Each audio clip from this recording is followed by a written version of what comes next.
Welcome back to the Market Authority Show. Stefanie Lugo here, your host, and I am so excited because today I am joined by Zeke Rempel, dear friend and editor of my YouTube channel. So I'm super pumped that Zeke is hopping on here on the podcast. I'm actually shocked that we haven't had him as a guest before. He has actually been my video editor for my YouTube channels for the last 3+ years. He has been a video editor for social media content for the past 7 years for multiple organizations, and he is now the founder and CEO of XYZ Media.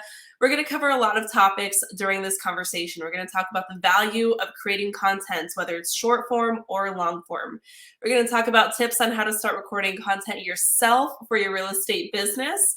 We're going to talk about where to start on buying recording equipment, AI tools that can help, and you know how it is on the show. This is just a casual conversation amongst friends, and Zeke is a great friend. So I am super excited to bring him to you guys and cover all things YouTube for real estate. So let's hop on. Hey, Zeke, welcome. Hi, thank you for having me. Oh my gosh, the pleasure's all mine. I think it's so funny that we've worked together as long as we have, and we haven't done this before. Like, how have we not had you on the podcast yet after 2 years of the podcast? It's so crazy to me. I don't know, but I love working with you. So I am just thrilled to be talking to you on this show. Awesome. Well, the feeling is mutual. Let's hit it. So for those who haven't really been able to work with you yet, I know a lot of our colleagues in the industry have been able to, which is amazing. And I'm always sending people your way. You work with all kinds of different clients in terms of content creation and coming up with really great social media strategies. But for those who this is their first impression, first time meeting you, share a little bit about just how you got to where you are today. Sure. So I came right out of college and I got hired by a company and I started editing podcasts. And I wasn't really in the audio field, but I was really integrated to kind of help generate the video content. And because video podcasts were just on the rise. So as I began editing and learning all this stuff, we got more YouTube clients and stuff like that. And I start to understand like the power of video content, because obviously video content is, you know, it's what's the word, exploded, because Yeah. YouTube is, crazy, crazy cool. And they've been around for a long time. But video podcasts was kind of the door that I got into it. And so, yeah, that's how I kind of got started in editing it. And now I just help people. I'm all about, personality, authenticity. I'm like the top of Gen Z. So I try to help people really understand that being on video content, you don't need to be your pristine self. There's so many people, I mean, specifically in real estate, that are on YouTube just giving you stats upon stats, standing in suits, with like a green screen background of like a sunset. And, there's many of these videos. Mhm. And I try to challenge people to be themselves. I mean, my studio here that I have like movie posters in different places. I like to, try to explain to people that people want to know more about you and connect with you. And video content is the best tool to do that. And that's kind of like the cusp of what, like, that opens the conversation of what we're probably going to talk about. But yeah, that's kind of how I got to where I am today. I started my company this year. And yeah, just love working with all my clients and helping them create the best content possible. So I've loved working with you, and I love that I never really when you and I started working together, it was in 2020. And I was like, listen, I know that video is important. And I had my YouTube channel for a while up at that point. Really no strategy, editing videos myself. It was kind of a disaster. And that's actually why I keep those videos up on my channel. You can see them back as far as 2016.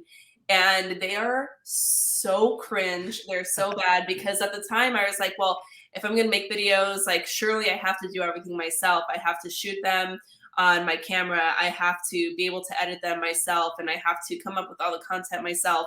And by the time you and I kind of hooked up and started doing this together, I had just had my first son and he was a newborn. And I was like, the only way I can stay accountable to continue creating video content is if I force myself to get uncomfortable. I have to hire someone to help keep me accountable and who's going to help me do all of this. And at the time, it was like really scary because I didn't know, not necessarily whether or not it would be worth it. I knew it would be worth it, but I didn't know if it was something that was like sustainable for me. And now looking back, it would have been way riskier and way less sustainable if I had just done it on my own. So, is that something that you see with the people that you're working with often, or was that just kind of like a unique experience for myself? No, I'd say the best clients understand the value of when it's time to hand that off, video editing specifically, because YouTube can be I mean, very it can be a very scary place because there's a lot to do. I mean, nowadays you look at the YouTube analytics app and there's like, I don't even understand some of these things that they give you. And it can be scary. And so my best client comes to me and says, "Hey, I've been trying to do this for a while. I need to hand this off." Because at that point they understand that, a lot of people come to me in the beginning like, "I want a YouTube channel." And I'm like, "Okay, like what do you want to talk about? What kind of videos? Like what do you want to build a business? Do you want to just be a content creator?" They're like, "Well, I just want to be on YouTube. I don't really know." And I'm like, "Well, you got to go on like a self journey to figure out what exactly you want to do because you're not going to understand the value of it." I mean, I do help these people in some cases, Mhm. but there's a really good step to take when you understand the value and you hand it off, and then we can even elevate what your vision is, because everybody has a unique vision for their content. Like you, Stephanie, everybody has unique goals and dreams and aspirations, and video content can come align with that. And we just wanted to pretty much facilitate that the best as possible. Yeah, and I definitely feel like that was kind of the journey where it was just prohibitive to like keep doing everything myself. But as soon as you and I started working together and I started seeing myself as like not necessarily a professional content creator because I'm a realtor. Like I'm in real estate and I coach realtors. Like that's my job. That's really what I do. But the medium by which I'm able to meet more people and do that has been social media since like the very beginning. And as soon as I feel like I took it seriously enough to go in and commit to like actually giving it that full measure approach, like everything changed for my content Mhm. strategy. And it wasn't even necessarily you telling me what to do. It was just having a little bit of more perspective and the collaborative aspect of it so that I wasn't so alone. So like when you do get those new relationships, you get new clients, what does that process look like for you to help get them to that place where they can really have that vision and then execute on that? Yeah, so I spent a lot of time in getting to know them. One of our key components that I think really makes us different than I'm always fighting against the people on Fiverr and Upwork because you can charge them. I mean, like I have people at as low as $1 that you can have them edit your video. I mean, I don't know what they're going to give you, but what makes us different specifically is that we get to know you and we figure out who you are as an individual and an editing style, a brand. We get any kind of brand guides that you have, any type of aesthetic that you have, and we mold content around you versus around the generic YouTube formula. And so we spent a lot of time. Recently, I just spent constant Zooms. If you're not in the Phoenix area, if you're in the Phoenix area, you can come in and sit in my studio and hang out with me. We'll just talk about stuff that I'm working on, maybe that you want to work on. And we spent a lot of time just talking. And I get to know like, what's your favorite Netflix movie? What treats you like, do you want to drink my Red Bulls that are in my studio? I take in a lot of, yep, you got your Celsius. I recently switched all my energy drinks in my studio. I know I um I snagged this one and then I saved it in the fridge so I can have it while we're recording. nice. Which flavor is that? The peach flavor? Yeah, it's my favorite. This is like Yeah. I'm gonna tell Bryce like I think that we need to have these at the house. Hmm. They're not like, I mean, like they're of the healthier energy drinks. I mean, as a video editor through college, they just throw energy drinks out at you all the time. So it's better, but anyways, if I could get off them, I could. I would. But I spent a lot of time getting to know them, and from there we talk about what kind of content fits them. I know we'll probably talk about this later on, but there's so many different types of videos now that you could be creating with, like, you can attack the algorithm with short form content. You can attack Live streams, you can attack creating the traditional YouTube video. And there's pros and cons to each of these. Each of them have their own challenges, and they're hard to tell their own stories in their way. But in that journey, I'll tell you, hey, I think you should do a video podcast because you're not quite ready to be on camera, and you'll work your way up. Or maybe you're, creating YouTube videos, and I think, hey, there's a lot more reach if you splice these up into short clips. You can get more people on your channel, stuff like that. And then from there, um, yeah, then we just start editing and creating. And I always tell people the first 3 months of when we start working together, uh, it could be disappointing because YouTube can be disappointing in the beginning, and that's okay. Mhm. Because I don't know the specific stat, but there are so many new channels that spark on YouTube all the time, and people will upload like video game playthroughs because they just want to try it. There's constantly new videos coming up. But once YouTube starts to realize that you're taking this a little bit seriously, the algorithm, I treat it as like almost like a person.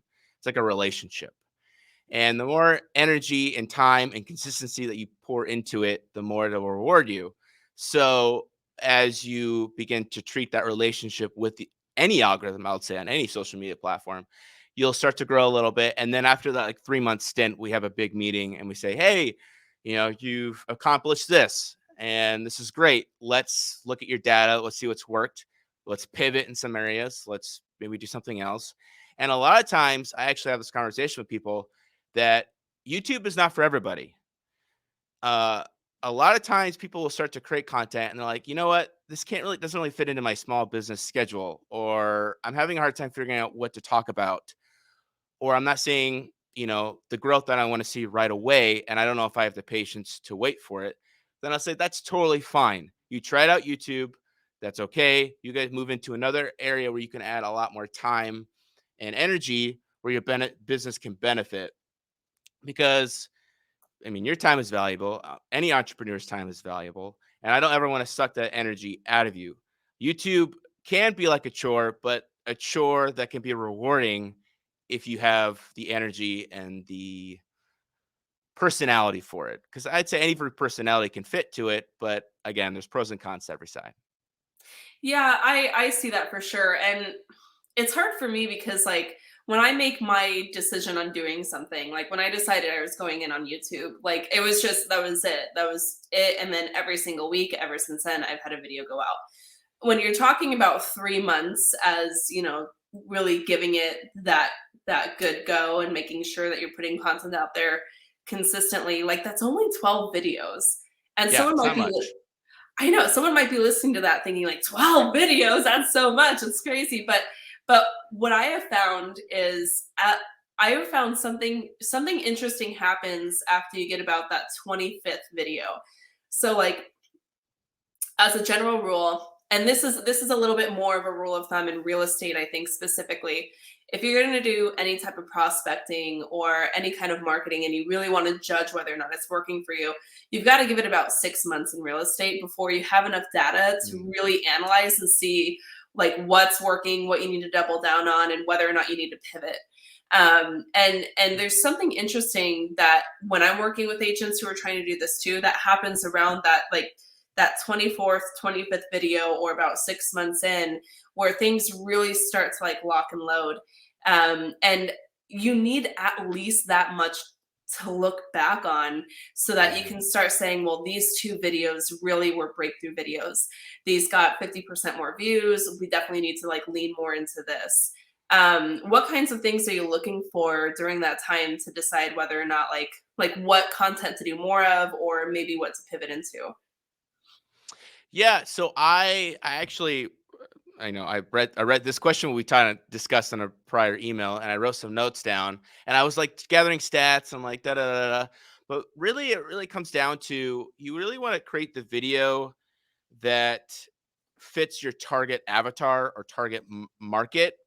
For example, if you want to be specifically in real estate, if you want to be a real estate agent that is known for something specific, let's say moving to a city, relocating from other areas, you pretty much just go down your FAQ and you just answer those questions. What is it like? What are the coffee shops in Colorado Springs? What are things to do here? What are hikes? What is schools like? What are, I don't know, any other thing that would kind of help people navigate, weighing out whether to move to that city.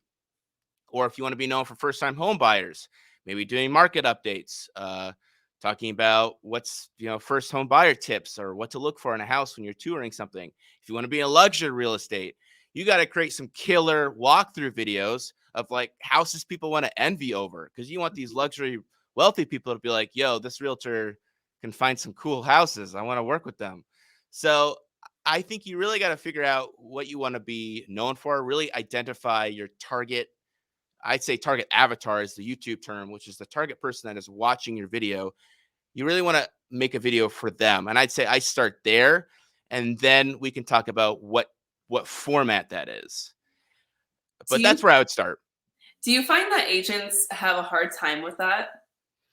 Yes, because they always have like this idea of I want to attract everybody. Mhm. And I mean, the first YouTube creator will tell you is you got to find a niche or a niche, however you want to say it. I I have multiple people correct me, and I'm like, well, I think it's said both ways. Yeah.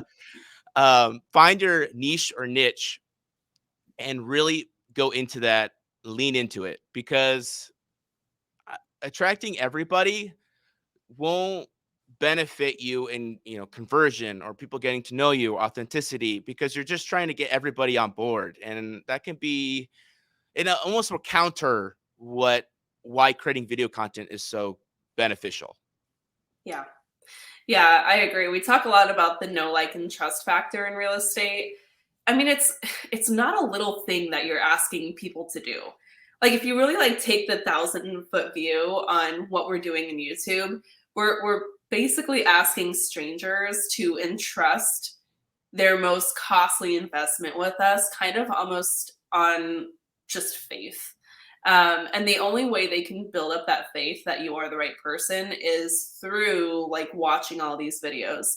And one thing that I found that's really interesting from the clients who come in is when they come in, what I hear is it's like you were speaking to me, like you really understood exactly what it was that I was worried about. I feel like you really understand the challenges that we have, and that level of clarity and connection only comes from getting really specific, like you're saying, on that avatar or that ideal client. Hmm. Absolutely.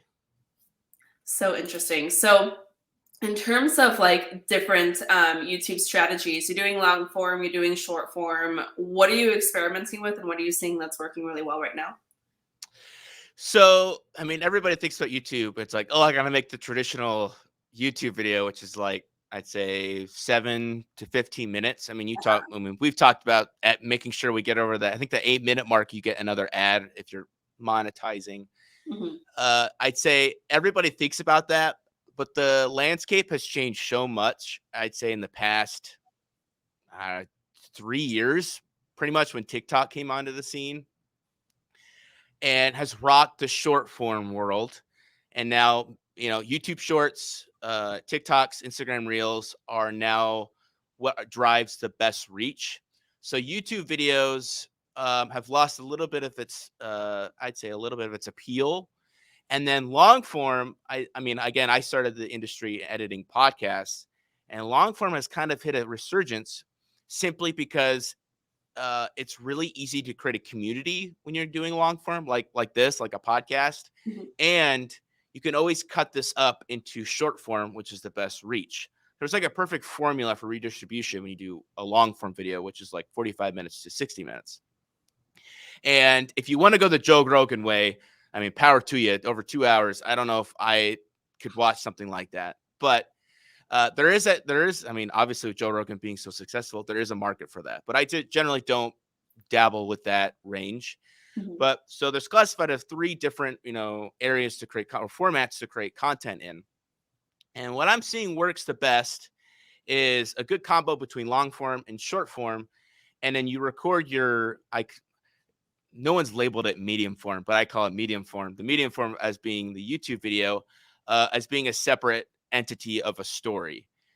And I think the hardest one to do is the medium form because that's been around the longest. And to do it correctly takes a lot more work. Whereas like a podcast, you can sit down, you can get really good content out of buddy when you're sitting on a couch with a mic with somebody, and you can cut really good snippets out of it, which create good short form. But the medium form has to be almost like scripted, edited correctly, a good retention rate with graphics and music and so many other different layers that need to be added to it. But the most, I'd say, influential one for making money as a content creator, for converting leads, for getting buddy to just watch a video on YouTube is the medium form. So if you master it, you're probably benefiting the most. So if I was a new person or a new creator and I was like, I need to start a YouTube channel, I would do, and I want to cover all the bases at first. I would do a live stream that turns into a podcast because live streams also hit the algorithm in a correct way. Mhm. And then cut that into as many shorts as possible to do reach. And once I get enough of a growth and enough, time to understand that there's enough resources that I can be throwing at the YouTube channel, then I'd start at the higher end production value of a medium form. That would be my path. Interesting. So you would start with like the live stream, very like casual conversations, just like this, streaming directly to YouTube, and then break that down into like the little snippets. Yes, because it creates live stream. First thing that's really cool about live streams, it forces you to be good at content creation because you got to think on the fly. You got to be ready to go. I mean, it's scary. Your first 5 live streams are probably going to be awful, awkward, and weird. But once you've mastered it, you've learned such a great trait. I mean, creating content isn't just about editing and production value. It's also about you being a good communicator and good on camera and comfortable. So live streams force you to do that.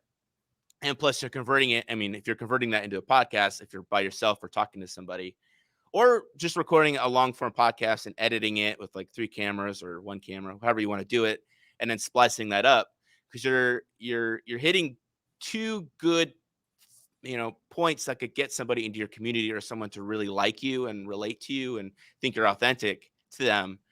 Is this the reach? Somebody finds you on the short form. They're scrolling, browse features on TikTok, wherever it may be. If you're distributing your clips onto every platform, they see you and they think, oh, that was kind of funny. They might click on your profile. They might try to go find your podcast. Then they watch the whole thing. If they watch the whole podcast, they're most likely going to subscribe. So it's like a 2-punch hit. You get the reach to people to get kind of curious about you. Then you have the second punch, which then gets them to subscribe. And now they're in your community. Interesting.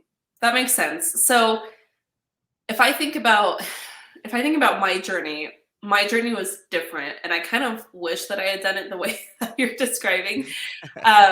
It's hard because I love medium form video, like what you're describing, and that's like the core of my content strategy.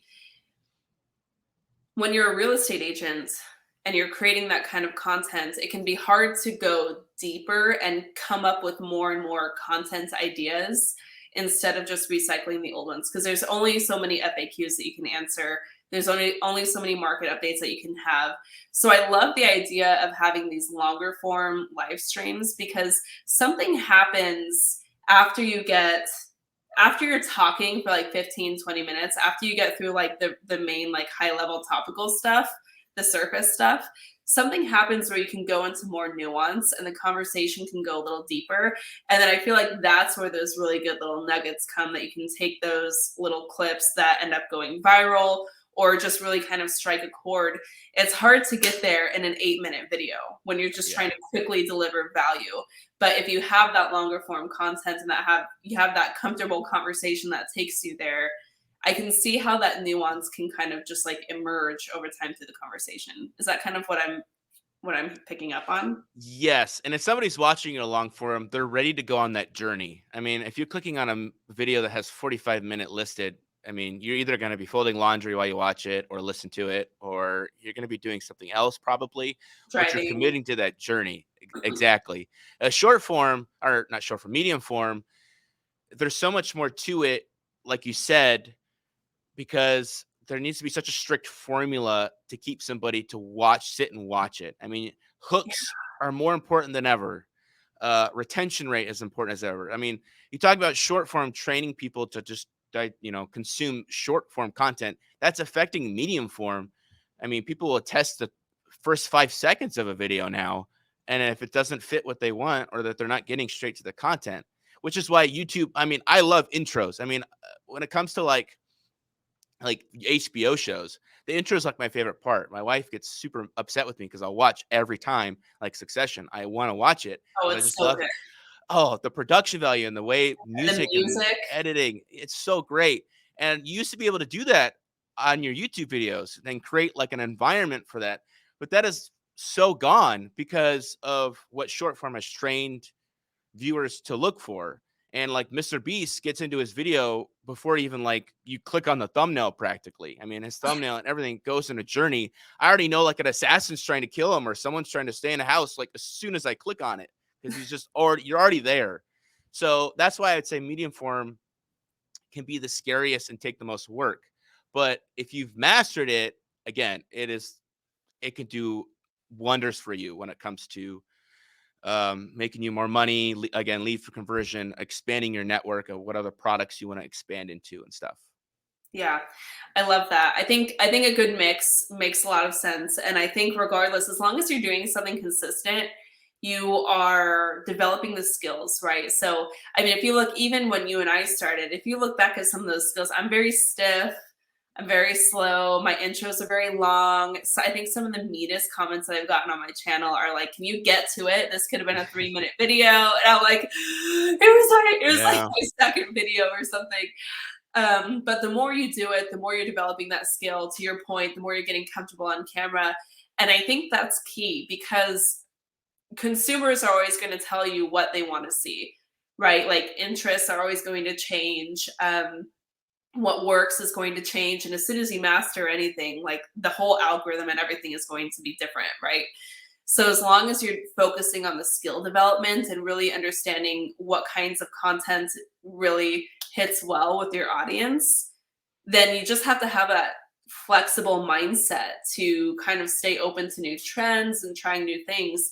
And one thing that we've started with you this last year are like the YouTube shorts. I still have no idea what's happening with the shorts. Like it's for me, it feels so foreign and so interesting. And I, as a user, don't totally spend a lot of time on YouTube. And so I didn't even realize that they were a thing, but you were one of those people that almost like shook us by the shoulders, like, we got to be doing these shorts. And you just like started sending them to us. And you're Hmm. like, this is what we're doing now. And you have to have that open mindset to try something new in order to stay ahead of the curve. But the skills are what kind of stay foundational to that. Hmm.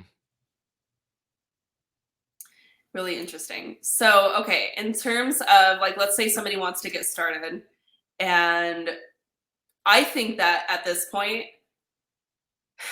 I don't know, tell me if I'm wrong. I think at this point, if you are a business owner, you have to have a brand that is foundational to your success for any of your marketing to land well today.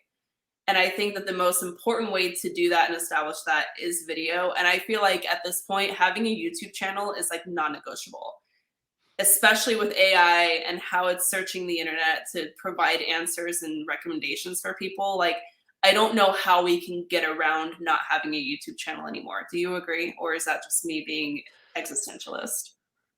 Yeah, I would have said this even years ago when the most consumable thing on social media was video content because how is somebody even going to find you if you don't have a like video of your service or even a product if you're selling like cookies? Like you want people to see it, and video is the most watchable or consumable thing on the internet. So I would say even before that, I would say you have to have a YouTube channel because even it's just a library for content to exist if somebody even wants to learn more about your brand.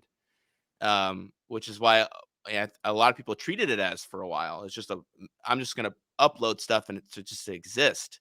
Yeah. And I'd say that's the bare minimum now. Yeah. So how do we help agents do that? So I know we've talked a little bit about like getting started. Hmm. Do they need to do the first videos themselves, or can they jump right in with you? You've mentioned you've worked with both kinds. Like, how do you think that journey needs to look for people who are just getting into it? And I was filming yesterday, with you at your studio, and you had a colleague come in who said like, well, my dad's an agent and I've been telling him that he needs to get into YouTube. Like, what do you say to somebody like that who, like, you know, it's important for them to do it, but maybe they're just not even sure how to start?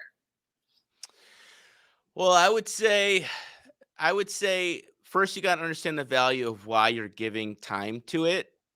Because if you're just like, I'm just going to try YouTube, then it can easily burn you out. I mean, you mentioned this at the very beginning. Being burnt out is probably the biggest fear when you're starting a journey like this.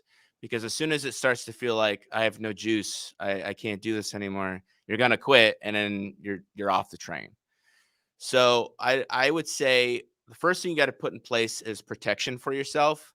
And so, like you mentioned, consistency is very important. I would say put energy into making sure that you're consistent in putting time into the creation of it, not so much into the schedule of it.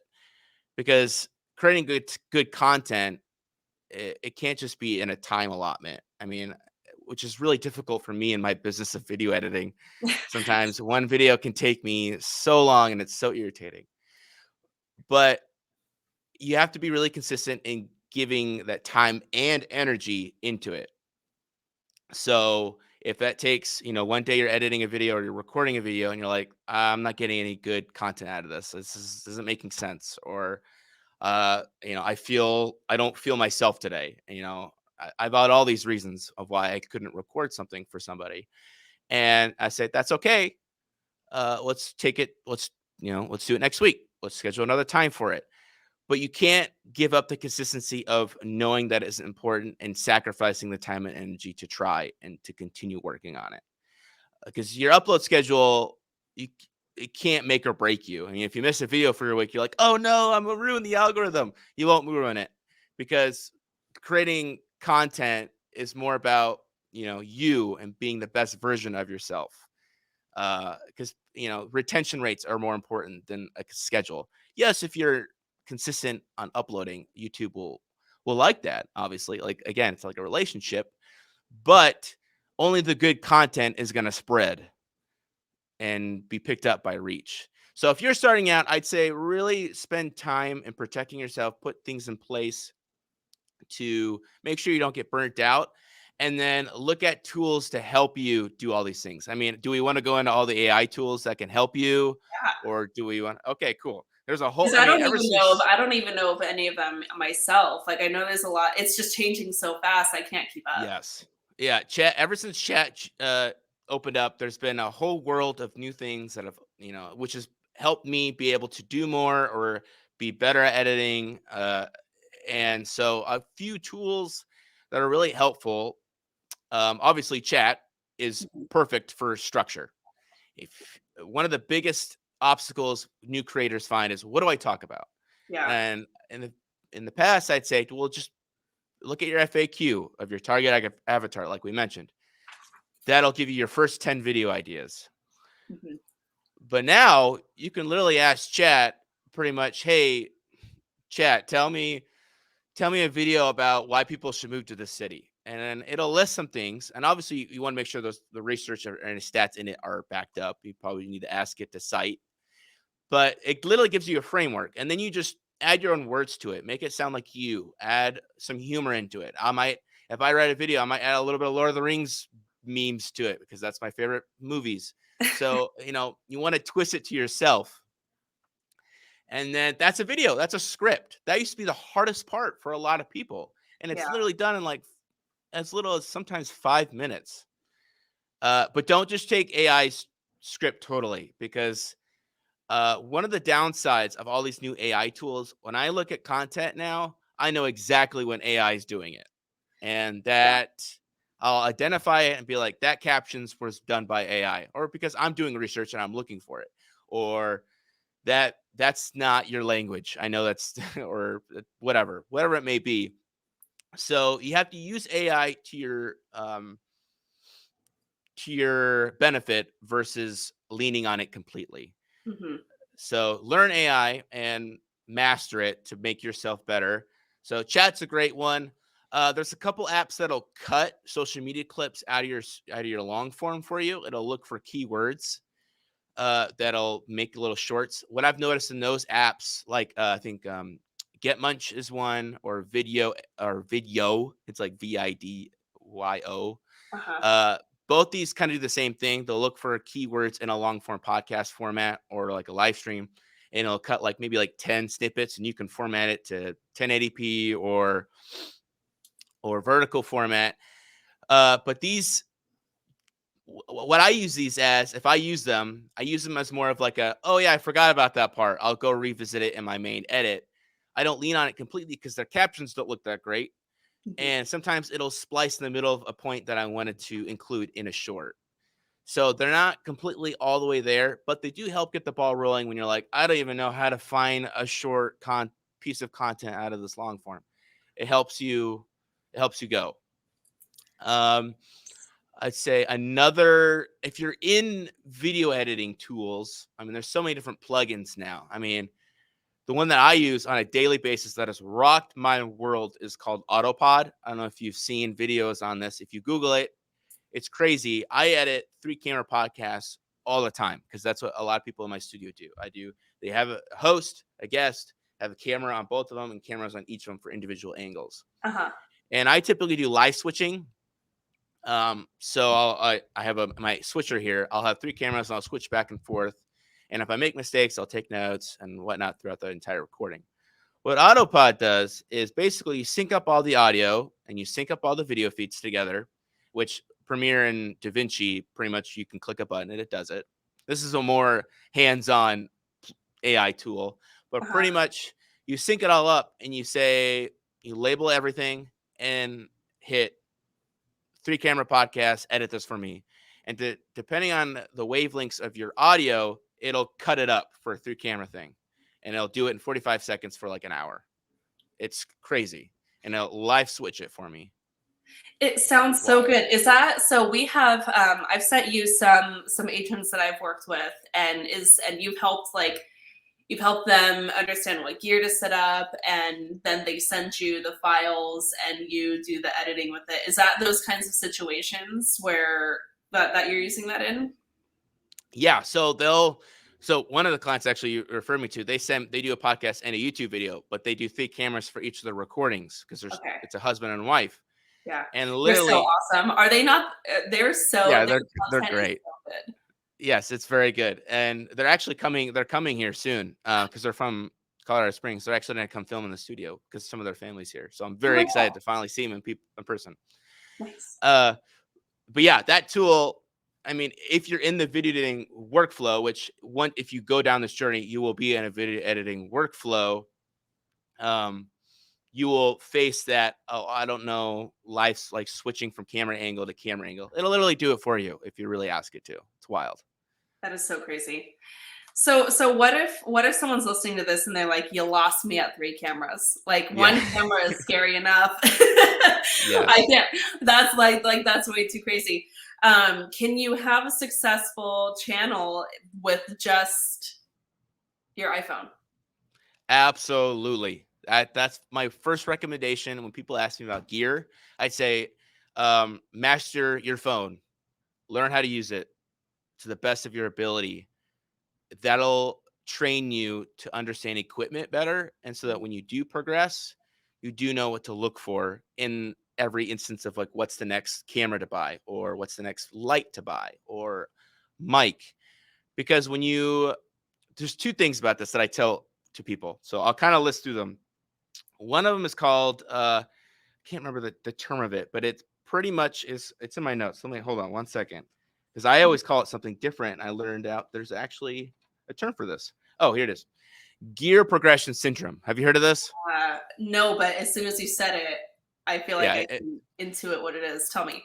Yeah. So pretty much it's the shiny object. That's what I used to call it. I look at the window and I see this brand new Sony FX3 camera. If you even know what that camera is, it looks beautiful. It creates great 4K footage. I want that camera, but it's like $5,000. And you're like, well, how am I supposed to start creating content? That's buying, I don't even know what the full extent of what an FX3 camera can give me. So what you have to do is you have to understand that you can't just buy perfection. You can't just buy the best product. You can't just buy it and expect it to work. Camera equipment can be it's not even just camera equipment, lighting equipment, audio equipment. They take time to learn and understand. So the benefit of living in our day and age is that Amazon, all these other places have great beginner or tech to get you started that sound and look pretty decent. So if you're getting started, I would use your phone. Mhm. I would say the only downside of using your phone is the audio. And when you're looking at upgrading equipment, audio is probably the most important to upgrade because no one forgives bad audio. Somebody might forgive bad video quality, but they're not going to forgive bad audio. I've learned that the hard way. Uh-huh. And almost every creator will tell you that. So I would say look for a mic that can plug into your phone that has really good reviews. Simple as that. I mean, I think the cheapest one is like $10. Probably even cheaper now. Use that. I may use multiple phones. So maybe one phone can have your mic and one phone can be on like a tripod or something. That's where I would start. Don't even look at lights. Just have your face be up against a window so you get natural light onto you. That's where I would start. And that's like the cheapest budget ever. If you're doing talking head, of course. If you're going out in the world and doing other things, you want to add like a live stream, you got to have good internet. I mean, there's other pieces of different types of content. Yeah. But that's where I would start. Absolutely. iPhone. And then as you look into the next steps, always look into beginner camera equipment. Like there's every brand, Lumix, Sony, Canon, they always have like these intro vlog cameras. Sure, try those out. Pick a brand. I don't like Canon. That's just me. So I use Panasonic and Sony cameras and lens. But like clients come to me and they're like, "What lens do I get? It's so complicated on what to buy." And I always tell them, "Well, if you're thinking about lens, have you gotten a camera with just a kit lens and just learn how to use it?" And they're like, "No." I'm like, "Well, that's where you got to start because you're not going to understand the value of like $1,000 lens if you don't even know how to use the cheapest one."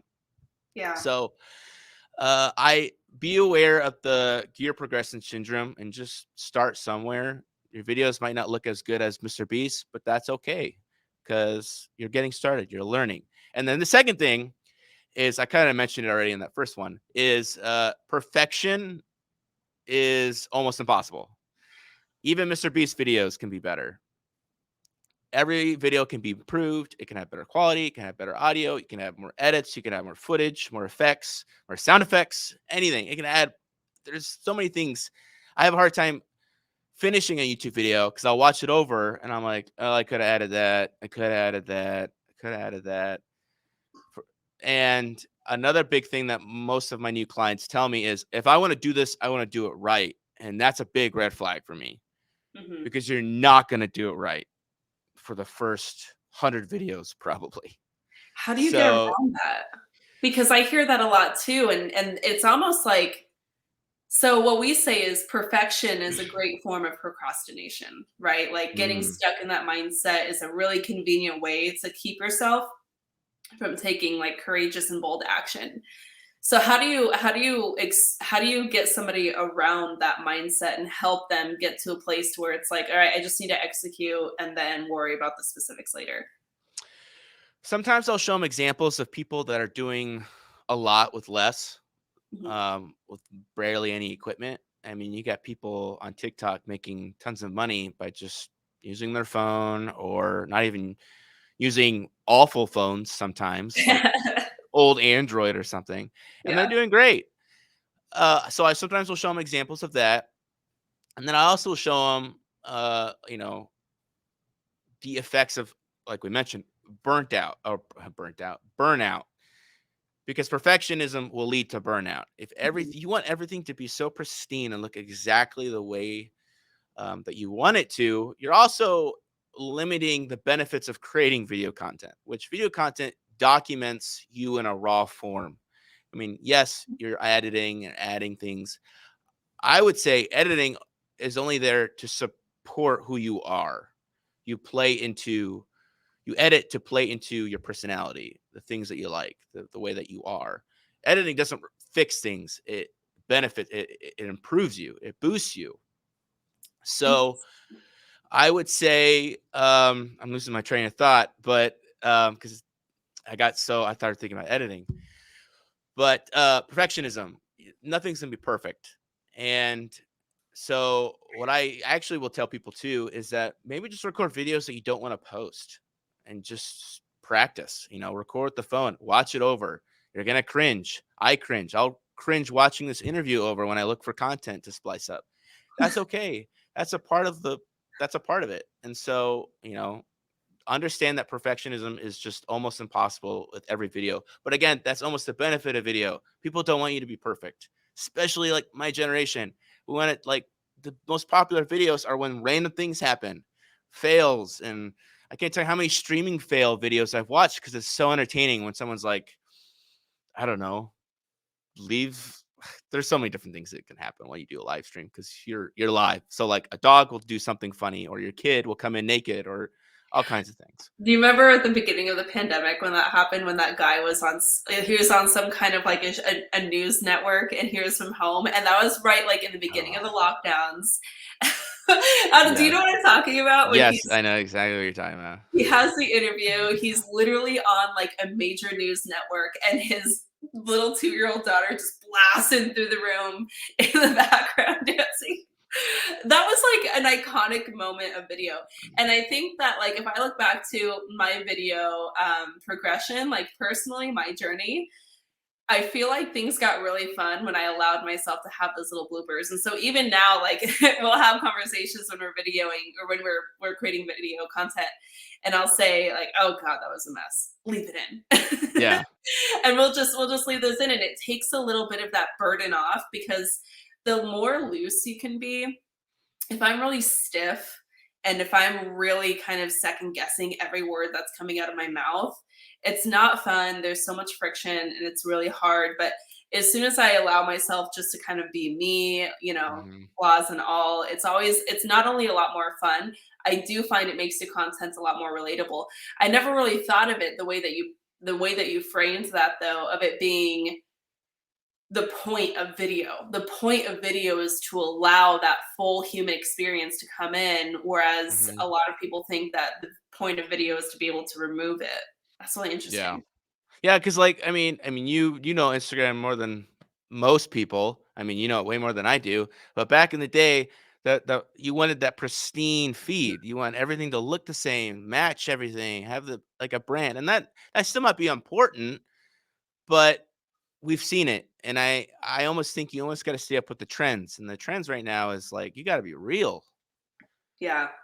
Yeah, no, I totally agree. I love that. So let's do, just as we're wrapping this up, because I could talk to you for hours. I want to make sure I'm Yeah. a good steward of your time, though. And this has been a really fun conversation so far. So I'm so appreciative of you being so generous with your time and your knowledge and your experience and coming on for this convo. For those who are listening to this and they're wanting to take the next step, what is like the best piece of advice that you could give somebody who either needs to get back into video or they want to get into it the first time? Hmm. I would say dream up some goals. Mm. I'd say have like start with like your like, oh, if I was a content creator or if I was getting so many leads from YouTube that I didn't have to door knock or do any of these things, I'd say have like a amazing goals, medium goals, and like goals for like the next 3 months. I want 100 subscribers, which is like really that's easy to attain. I'd say and get excited about it because you're not going to do this without excitement. And you got to be wanting to do it. Because if you don't want to be on YouTube, don't be on YouTube Mm. because you're not going to create good content. And I'd say that's where a lot of people struggle is the motivation. Yeah, you can learn how to add it into your schedule. Everybody can do it. I mean, I have 2 kids at home. I'm trying to work in how to record my own content for my company. You can do it. It's the motivation that'll limit you. So I'd say if you're just getting started, really focus internally and make sure you have the energy to really see what sticks. I love that. So for those who want to learn more about what it's like working with you, how can they find you? You can go to my website, vid content content.xyz. That's where you can find we can find my company. I just redid my website, so it's a little fresh.